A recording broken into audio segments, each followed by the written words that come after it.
প্রিয় দর্শক, যে ব্যক্তি আমলটি করবে আল্লাহ রাব্বুল আলামিন তাকে 5টি পুরস্কার দান করবেন। এর মধ্যে 5 নম্বর পুরস্কার হলো শয়তানের কুমন্ত্রণা থেকে দিন রাত নিরাপদ রাখবেন। হযরত আবু আইয়ুব আনসারী রাদিয়াল্লাহু তাআলা আনহু বর্ণনা করেন, রাসূলুল্লাহ সাল্লাল্লাহু আলাইহি ওয়াসাল্লাম বলেছেন, যে ব্যক্তি সকালবেলা 10 বার এই আমলটি করবে আল্লাহ রাব্বুল আলামিন তাকে 5টি পুরস্কার দান করবেন। এর মধ্যে 1 নম্বর পুরস্কার হলো তাহার আমলনামায় 10টি নেকি লেখা হবে। 2 নম্বর পুরস্কার হলো 10টি গুনাহ মুছে দেওয়া হবে। 3 নম্বর পুরস্কার হলো তার জন্য 10টি মর্যাদা বুলন্দ করা হবে, বাড়ানো হবে। 4 নম্বর পুরস্কার হলো 4টি গোলাম আজাদ করার সওয়াব দেওয়া হবে।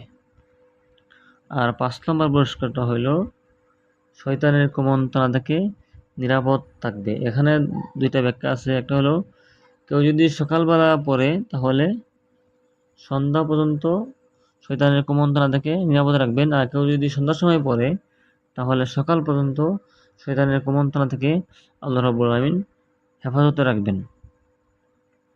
তো আমলটা করার নিয়ম হলো প্রতিদিন সকালে 10 বার এবং সন্ধ্যার সময় 10 বার। এখন চলেন তাহলে আমলটা শিখি। আমলটা হলো লা ইলাহা ইল্লাল্লাহু ওয়াহদাহু লা শারীকা লাহু লাহুল মুলকু ওয়া লাহুল হামদু ওয়া আলা কুল্লি শাইইন কাদির। লা ইলাহা ইল্লাল্লাহু ওয়াহদাহু লা শারীকা লাহু লাহুল মুলকু ওয়া লাহুল হামদু ওয়া আলা কুল্লি শাইইন কাদির। একদম সহজ।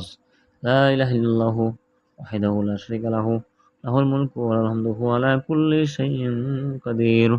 লা ইলাহা ইল্লাল্লাহু ওয়াহদাহু লা শারীকা লাহু লাহুল মুলকু ওয়া লাহুল হামদু ওয়া আলা কুল্লি শাইইন কাদির।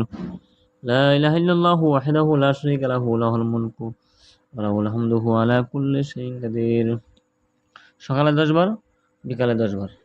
এই আমলটি করলে আমাদেরকে শয়তান ধোঁকা দিতে পারবে না। আর ধোঁকা না দিলেই আমাদের জন্য ইবাদতবন্দি করার জন্য সহজ হবে। আর যারা তাদেরকে শয়তান ধোঁকা দিয়েছে তারা অবশ্যই ইবাদতবন্দি করতে কষ্ট হয়। তো আল্লাহ রাব্বুল আলামিন আমাদের সবাইকে এই আমলটি করার তৌফিক দান করুক। আমিন। আসসালামু আলাইকুম ওয়া রাহমাতুল্লাহি ওয়া বারাকাতুহু।